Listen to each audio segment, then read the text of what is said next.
Waking up this morning, we woke up to another wintry mix of snow and blowing winds. On today's episode, we take a look at just how the DPW goes about cleanup.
Cleaning up nearly 300 miles of roads after a snowstorm is no easy task. In fact, it takes a team of more than 200 employees and contractors to get the job done.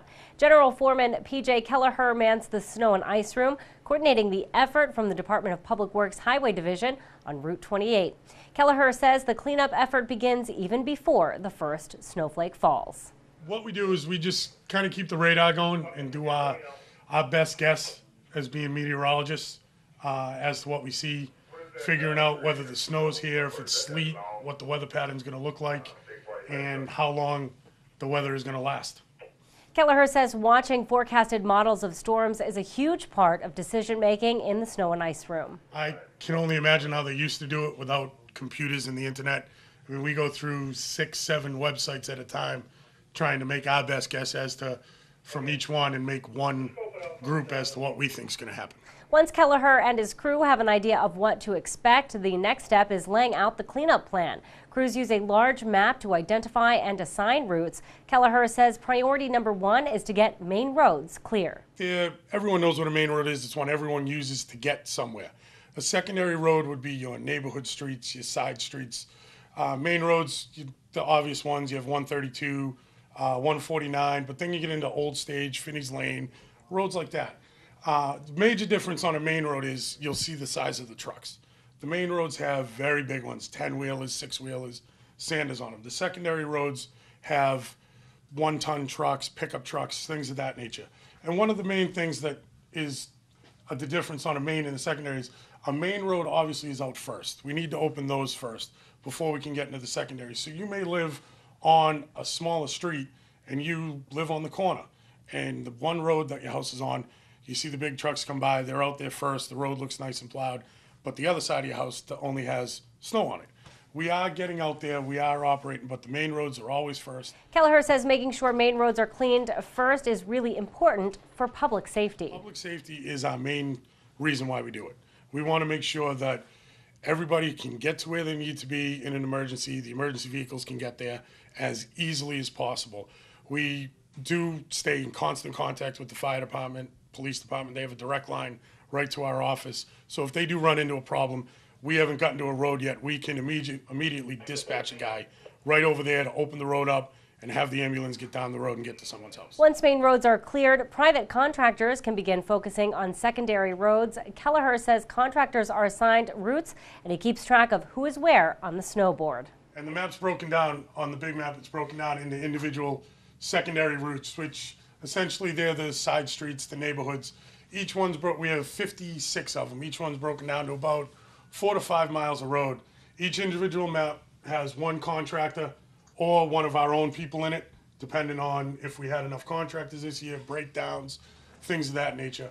On the side, we keep a list of our main road stuff, just so we can look at the board and know who's here, know who's where, and how we're going to handle and moving people around. It makes it a lot easier with a big picture of it rather than all written down on individual pieces of paper. Kelleher says without the board cleanup would be a nightmare. It helps us know where people are. It's almost like a playbook. We know where everything is.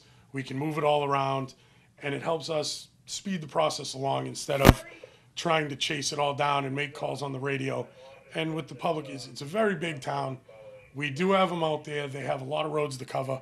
If a road does get missed, just please call us and let us know, and we can remedy the problem, have someone inspect it. If you didn't think it was right, we can always send someone out to take a look or send someone back to fix it. In almost every storm, it's inevitable that a truck or operator will experience difficulties. Kelleher also uses the board to track any trouble or downed crews. How we do it is anything that would be horizontal, easy to read, they would be a truck that is up, it's running, it's in the route operating. Anything turned vertical is a truck we have that's down, whether it is a breakdown, person's not available. We put the little orange dots to make it easier so you can look at it right away and recognize it. And you'll see them, like on this one, we have a contractor that's down. We know he's down because of the dot, and then we have one of our people with the vehicle that they're in filling in on that route. While Kelleher is monitoring weather forecasts and the snowboard, Rich Adler is taking calls from crews. Adler is a traffic section foreman with the department and mans dispatch when a storm hits. He says keeping track of those communications is key. Well, it's a lot of data, counting. We set things up. I have lists for sanding and what materials we put out and when they start, when they finish. I contact the trucks via radio. They let me know when they start and finish. I'm also kind of a facilitator.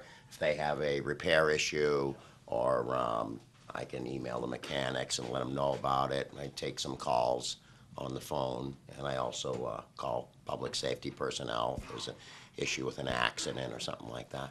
And during the middle of a storm, you can imagine just how crazy that snow and ice room gets. Adler says noise levels definitely go up. Sometimes it turns into like a circus. People on the phone, my phone going off, the radio going. You just have to prioritize, and you get used to it after. But for Adler, that circus is an organized one. It's very organized. For a very large town, something's always underway. No one's forgotten, and we get there. And sometimes things happen, but it's very well set up.